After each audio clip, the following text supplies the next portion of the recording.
here at the Frat House, but it's cooling off a little bit here as you're checking in on the 48th episode of 5 Minutes of Frat House with Frat House Mike and Sidekick. And you know, normally we refer to the August days as kind of the dog days of August. You know, the lazy, hazy days of summer, right? And what happens during sports time at that time? Well, you know, you got baseball droning on, we've got the last 6 weeks of racing season, but not this year. No, we got the Olympics. We got the Summer Olympics going on across the big pond over there in London, all right? And we got to really kind of take a look at what's going on over there. And gosh, we could spend a whole show if we wanted to on highlights from it, but we really only have a couple of minutes. So the highlights really this week, in my opinion, Sidekick, have been the American swimmers. Yes. And that's both the men and the women. And we kind of highlighted some of them last week. And we also highlighted last week as well the gymnastics team. But let's take a look over at the women swimmers this week. Over there you've got 22-year-old Allison Schmitt from Pittsburgh, Pennsylvania. She's got herself 4 gold medals. 4 medals are actually 2 gold, 1 silver, and 1 bronze. 4 medals, 2 of them are gold. Teammate 17-year-old Missy Franklin. She's got herself 2 gold and a bronze. 24-year-old Vollmer. She's got 2 gold. What a terrific job the ladies swimmers have done. Incredible. Now, the men, you can't deny them as well. Over on the men's side, everybody had their eye on Michael Phelps going into the week. And as well they should have. However, it really has been Ryan Lochte that took the early headlines. 27-year-old Lochte currently has himself 3 medals. 2 of them are gold and 1 silver. Now, well, you know, hey, let's not discount Michael Phelps, 27-year-old himself. Amazingly, I mean, I'm looking at that this week and I'm going, really? This guy's 27 years old? Where did the time go? But currently, he's done something that no other Olympian has ever done. And that's the most amazing part. Michael Phelps has gone out and gotten himself more Olympic medals than anybody in the history of the Olympics. You know, Sidekick, I made the comment the other day that he's done it all rather kind of quiet. You know, you win a Super Bowl, you get an MVP for whatever your respective sport is, and suddenly you've got a zillion sponsorships coming in. You know, and you get automatic celebrity with that. But Phelps, he doesn't. I mean, yes, he's in a couple of. You see him in ads and what have you, but he doesn't have that kind of star power that you see from, say, you know, a Peyton Manning and Eli Manning. I give you our champion. Really. And you know, when later on, to me, this is what it seems to me, and this is the point, I guess, of what I'm trying to say is that, you know, when those conversations come up, and sometimes they're absolutely ridiculous. You know, who's the greatest athlete ever? And the names come up, and you got Joe Montana, and you got Wayne Gretzky, and you got Michael Jordan. Somebody better be sitting right there and say, Michael Phelps, because that's an incredible accomplishment. Yeah. Well, you know, he's a little laid back, you know, just a little laid back. Okay. Yeah. Well, listen, I got to throw it out there to Michael Phelps. Terrific job, and like I said, very quietly, you have become, in my opinion, one of the greatest athletes we have ever seen. Yep.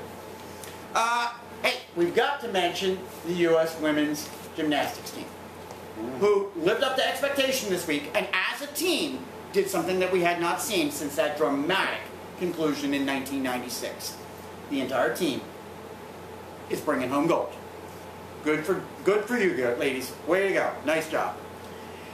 Now, there were many other awards and medals obviously awarded this past week, but unfortunately we don't have time to go through them all.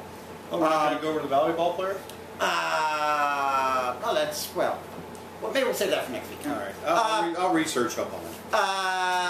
But as of yesterday, the U.S. had collected 30 medals, all right? And that puts them in a tie right now with China. However, China's got us a little bit beat right now as we break it down on the medal count right behind us there. Break it down on golds. China's got us a little bit beat on the gold count. Now, this kind of mirrors what happened 4 years ago in 2008. The U.S., in fact, it was the U.S. and China. U.S. beat them by 10 medals. We had 110, they had 100. However, they beat us 51-36. So we still have another week or so left of the Olympics. I guess a weekend, a little bit more than a week, and we'll see where things go and see whether we can catch up in that gold count. And that means that we're going to be bringing you more Olympic updates next week. You can count on it. Go over and take a look at racing, huh? Racing got back up and running this past Sunday at the Indianapolis Motor Speedway with the Brickyard 400. An exciting racer, Sidekick. And in the end, what did we see? You say it was exciting. Jimmy Johnson dominated. I mean, he led laps. Yeah. The guy checked out was gone. Yeah. You know, I mean. All right. I stand corrected, folks. It was not exciting at all. It was very boring. I wish you had tuned into the Olympics.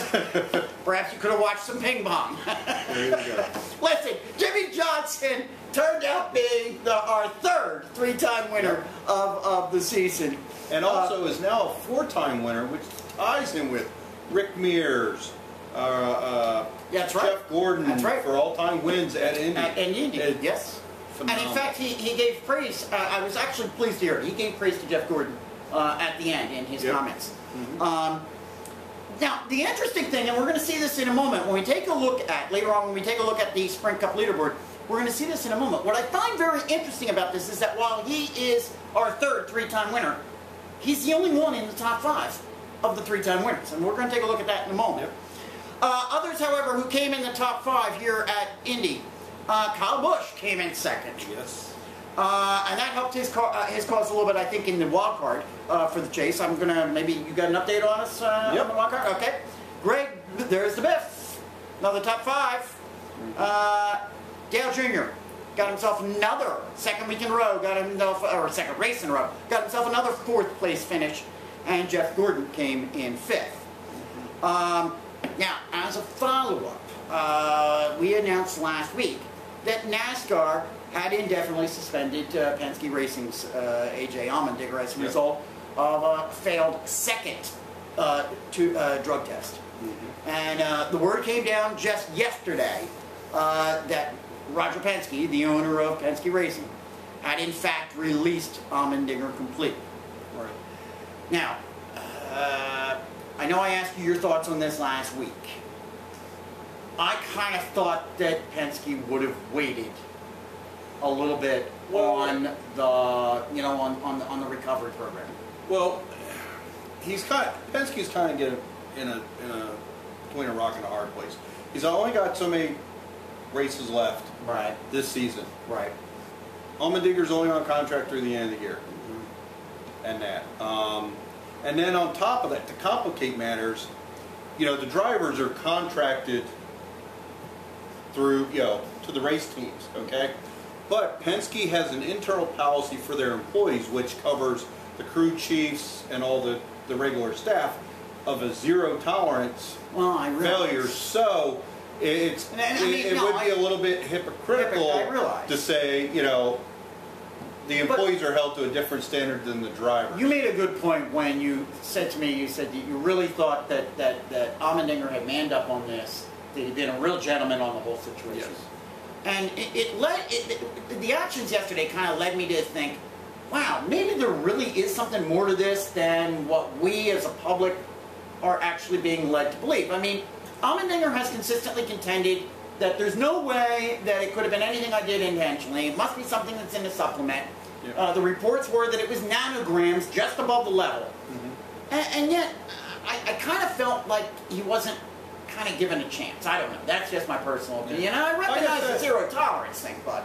Yeah, see, I think Penske was just caught between a rock and a hard place. And it was, it unfortunately, he still wishes, I'm sure he still wishes well for Allmendinger. Yeah. But, given what his own employee policy is, you kind of paint yourself into that corner where, hey, I've got it, I'm sorry, but this is the way, what we got to do. Yeah. This is what we got to do. And it's unfortunate. Yeah. So, I mean, I still am, giving Allmendinger the benefit of the doubt that maybe there was something that he was taking, and that hopefully over time we'll find out.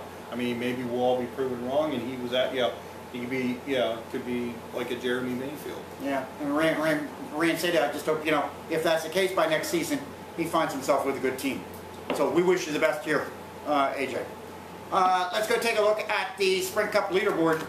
And there you go. Dale Jr. finally has mastered the top. And he and Matt Kenseth have swapped places. Thanks to Kenseth's crash. Yeah, exactly. Junior's up at the top there with 731 points. Kenseth drops down to second. As I just pointed out, 717 points. The Biff stays at number 3 with 709. Jimmy Johnson right behind him now with that win in number 4 at 704. And Denny Hamlin's hanging in there at number 5 with 667. Now we got a race this weekend, Sidekick. And when I say a race, we have a race. We have a race. Because we will be Oh, good! Yes, we will. Oh, and we're looking forward to it. We will be at the Pennsylvania 400 at Pocono Raceway. And we'll be there live, but you can check it live on television beginning at 12 o'clock on ESPN. And that means both you and I are going to have our fantasy team set early before we leave. Absolutely. And I'm now itching because I'm in 3rd place in the 2nd segment, and I've got 6 races left, and I'm right behind your butt. Yep. So probably because you didn't listen to me last week. Yeah, I'll listen to you. Listen to you.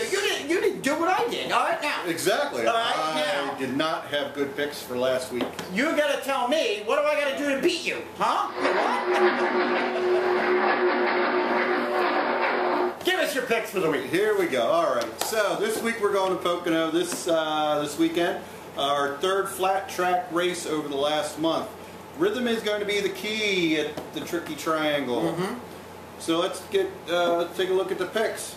So no surprise, I'm going to start off with Junior. You know, I've been kind of riding him all season, saying you need to step up and earn that name, and by golly, he's done it. He's starting to come around.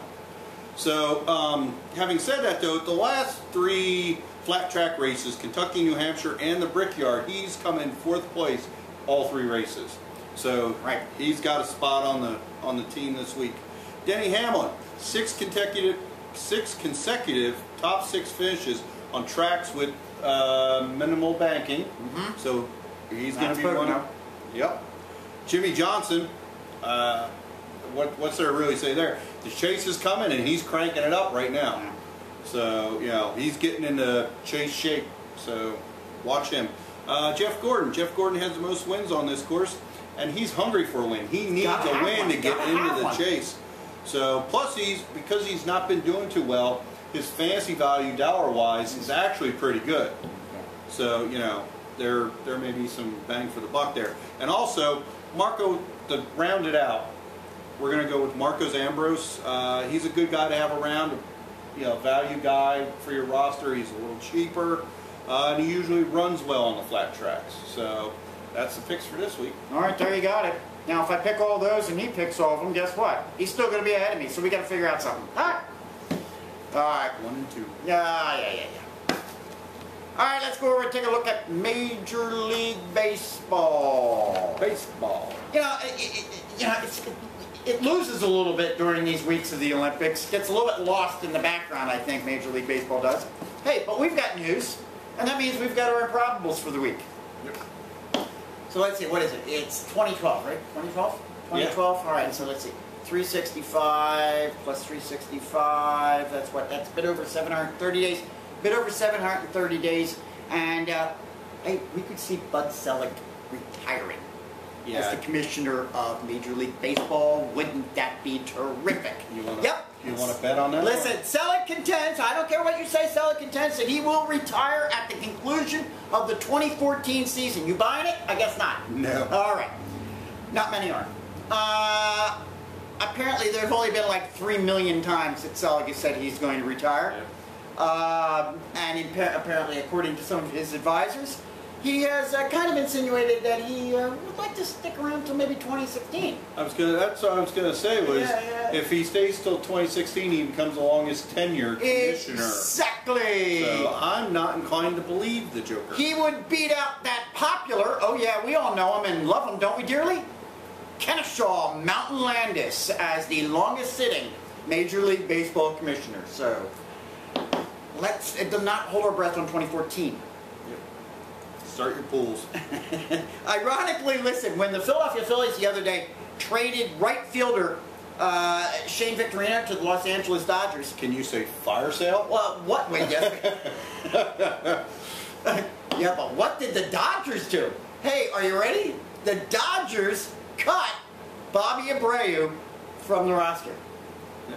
Now, I gotta tell you something. If I'm Bobby Abreu, alright, I gotta be feeling like this wild-eyed Hawaiian is stalking me, alright? Yep. See, in 2006, the Phils traded Abreu to the Yankees in midseason because Shane Victorino. they had Shane Victorino. Not once, but twice. Wow. 3 times. I don't know. I don't think he's getting his autograph. I don't think Shane's getting his autograph. Yeah, I'd be watching anytime Shane Victorino pops up. You gotta love that 35-year-old Tampa Bay Rays closer, huh? Fernando Rodney, huh? You know him? Huh? Who? Yeah, exactly. Who? Well, guess what? Rodney last night recorded his 31st save of the season. 31st, folks. Over those surging Oakland A's. He's been doing it all season long and rather quietly, all right? He's been going to the Michael Phelps School of he has. promotion. Of notoriety, yeah. Here's the most amazing part. You ready? He currently has an ERA of, wait for it, how about 0.74? Over 31 saves. He's currently on pace to be only the second reliever in Major League history with 40 saves and a sub 1.0 ERA along with Dennis Eckersley. Take that to the bank, buddy. Wow. Early on in the season, everybody was talking about Josh Hamilton. Huh? Yeah. I mean, he was on fire, wasn't he? Yep. This was the old Josh Hamilton. Josh Hamilton had come back. I mean, he was just... But then something went terribly, terribly wrong. It sucks to be you right now. It does.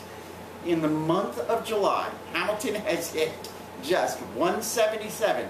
And many reporters in that area down there were asking questions. So in comments... Nobody's perfect. Well, yeah, I guess that might be one way of saying it, but in comments following last week's 1-14 at the plate appearance during a 3-game homestand, are you ready? These were Hamilton's comments, all right? All right? All right? Can't wait. Wait for it. All right. Here are his comments. When the time is right, I'll be honest with you. You'll be right in the loop. I've been shown a lot of things over the past week. There's disobedience and there's obedience to God. I've been being disobedient. It may be a small thing to you, but it's a big thing to me. There's consequences. It's like a father and a kid. There are disciplines. You guys can chew on that and think about it for a while. You thinking about it, Sidekick? Cuckoo, cuckoo, cuckoo. Well, I am psychic, you know. Wow. Somebody's been hitting the sauce again, maybe. I kid. Wow. The AL West leading Texas Rangers met up against their division rivals last night. The Angels. And the Angels, of course, right now are only 4 games behind them. All right? Here's how this game went. The Angels jumped out to a 6-0 lead. And all was looking real, real good. Well, 15 runs. Did you hear me? 15 runs later, the Rangers got the W in an 11-10 victory. The Rangers put up 4 runs in the 5th and then single runs in the 8th and 9th to force extras. Then they were down by 3 later in the 10th, and they put up 4 more, capped by a Nelson Cruz homer, Elvis Andrus walk-off 2-home run. Wild and woolly game last night, 11-10, and the Rangers pulled it off. And 2 home runs by your boy over there, Yes. Albert Pujols. And the phenom, Hugh Darvish, Yes. got Yeah, you noticed, yes. booed by the Yes, crowd. he did. Yes, he did, because he let the first 6 runs in, I believe. Actually, I saw that my buddy, it could have been an improbable, my buddy Albert, he's leading the AL in hitting Right now. right now, yes. I don't know. I'll check on that one. Listen, 21 runs in that game, and the Angels are continuing to lose ground in the AL West, and that kind of is a nice segue right into our league standings. So let's take a look at where things go. and where things stand right now. Hey, the Yankees have slipped even a little bit more at this point right now, but they're still 6.5 games in front of the Baltimore Orioles, who we just saw last Saturday, and we're going to talk about that in a moment. The Chicago White Sox have now moved up a bit this week. They're no longer tied, but they are now 2.5 games ahead of the Detroit Tigers, and the Texas Rangers continue to be 4 games ahead of the Angels, as we just mentioned. They've been there since the beginning of the They season. really have. I don't think there's been any movement in the West at all. I don't think we've seen any changeover. That kind of leads us, though, to the NL East as well. I mean, has there been any change in that one? I don't think the NL East has changed all season. The NL East, you got the Washington Nationals. They're still there 2.5 games ahead of the Atlanta Braves. Cincinnati Reds right now are currently the best team in baseball. They have the best record. And they've got that #1 spot in the Central, 3.5 games in front of the Pirates. Similarly, the Giants continue to maintain a very narrow 1-game lead over the Los Angeles Dodgers. That's our wrap for baseball. All right, for the second week in a row, we had a 5 minutes outside the Frat House moment the other day when you and I went down on a full-day bus trip to Orioles Park at Camden Yards last Saturday, along with our Facebook friend Jackie L. And with her Broomall Buddies bus tours. Check them out on Facebook. We got to go to the field. We were on the field. We were a tour of the museum, the what was it called? Sports Legends Museum. Yep. We got to go through all the everything in the ballpark. It was fantastic. And then, of course, we got the game that evening against the A's, which unfortunately the Orioles lost. But we did get a chance to catch up with the Obert.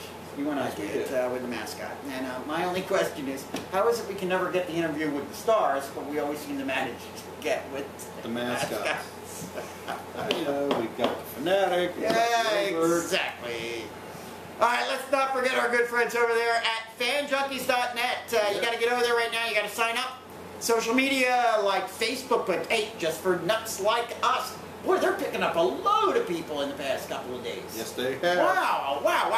It's working at a clip, and I have got this thing. I've got a challenge out there for everybody. We want to get this thing up to 800 members by the opening of football season. That's only a month away. Yep. Got to help us out.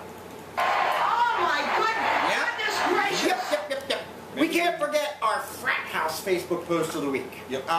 This week, which was prompted by my op-ed piece that I put out there.